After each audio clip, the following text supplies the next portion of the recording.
BRS పార్టీకి greater హైదరాబాద్లో big shock తగలబోతోందా? పార్టీకి సంబంధించినటువంటి ఎమ్మెల్యేగా ఉండినటువంటి కీలక నేత పార్టీ మారబోతా ఉన్నారా? అంటే ఇప్పుడు అవుననే వినపడుతోంది.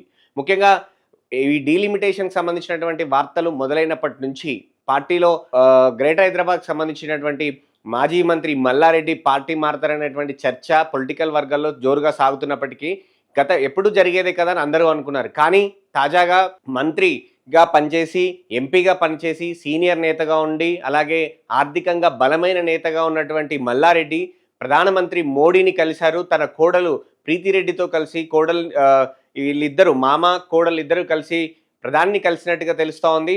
వీళ్ళిద్దరూ ఢిల్లీలో వీళ్ళిద్దరూ కూడా ప్రధానితో ఢిల్లీలో కలిశారు.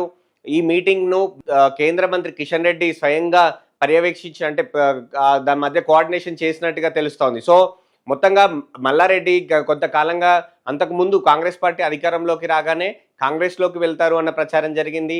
ఆ తర్వాత నన్ను ఇబ్బంది పెడుతున్నారు అని ప్రభుత్వం తనను ఇబ్బంది పెడుతోంది, నా కాలేజీల మీద పడుతున్నారు అని చెప్పి ఆయన ఓపెన్గా మాట్లాడారు. కానీ ఆ తర్వాత తగ్గిపోయింది. తర్వాత బీఆర్ఎస్ పార్టీలో యాక్టివ్గానే ఉన్నారు అని అనుకున్నప్పటికీ కూడా రాబోయే రాజకీయాలను దృష్టిలో పెట్టుకొని మల్లారెడ్డి పార్టీ మారే ఆలోచనలో ఉన్నారా అనే దానికి తాజా మీటింగ్ అయితే కొంత బలాన్ని ఇచ్చినట్టు అయితే కనపడతా ఉంది. ముఖ్యంగా ప్రీతిరెడ్డి కూడా కొంతకాలంగా సోషల్ మీడియాలో యాక్టివ్గా ఉంటున్నారు.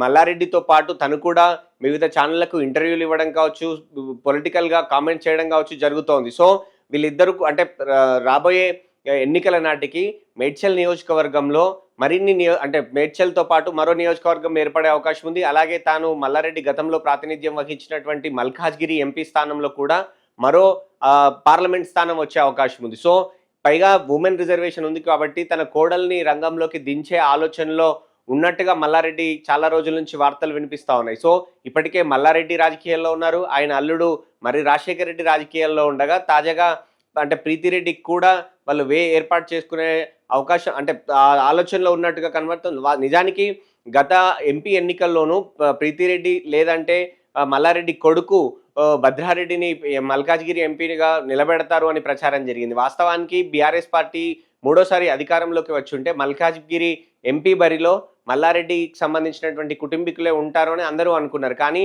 బీఆర్ఎస్ పార్టీ ఓడిపోవడం, అప్పటికే మల్లారెడ్డికి సంబంధించినటువంటి కాలేజీల మీద ఫోకస్ పెరిగిన నేపథ్యంలో మల్లారెడ్డి స్వయంగా తన కొడుకు కానీ కోడలుగా నిలబెట్టాలని అనుకున్నప్పటికీ వెనక్కి తగ్గారు. ఆ తర్వాతే బీఆర్ఎస్ పార్టీ మరొకరికి టికెట్ ఇచ్చింది. సో ఇప్పుడు రాబోయే ఎన్నికలు దృష్టిలో పెట్టుకోవడం కావచ్చు, మహిళా రిజర్వేషన్ని దృష్టిలో పెట్టుకోవడం కావచ్చు, పొలిటికల్గా వాళ్ళ ఫ్యామిలీ మరింత యాక్టివ్ కాబోతోంది. అయితే బీఆర్ఎస్ పార్టీలో ఉండి యాక్టివ్ అవుతారని అనుకున్నప్పటికీ కూడా మారుతున్న పరిస్థితుల నేపథ్యంలో బీజేపీకి దగ్గర అవుతున్నారు అనే సంకేతాలు అయితే తాజా మీటింగ్తో బలమయ్యాయని చెప్పుకోవచ్చు.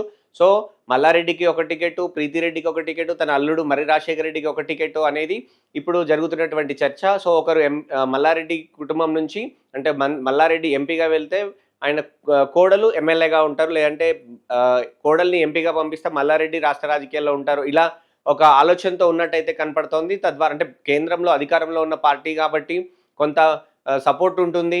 అలాగే రాష్ట్రంలో ఉన్నటువంటి కాంగ్రెస్ పార్టీతో ఏదైనా ఇబ్బందులు ఉన్నా కూడా తట్టుకోవచ్చు అనే ఉద్దేశంతో మల్లారెడ్డి ఆ ఆలోచన చేస్తున్నట్టుగా అయితే కనపడుతోంది. అయితే దీనికి సంబంధించినటువంటి మరిన్ని వివరాలు రావాల్సి ఉన్నప్పటికీ కూడా మల్లారెడ్డి ఆయన కోడలు కలిసి కిషన్ రెడ్డి దగ్గరుండి ప్రధానమంత్రి మోడీని కల్పించినట్టుగా అయితే సమాచారం.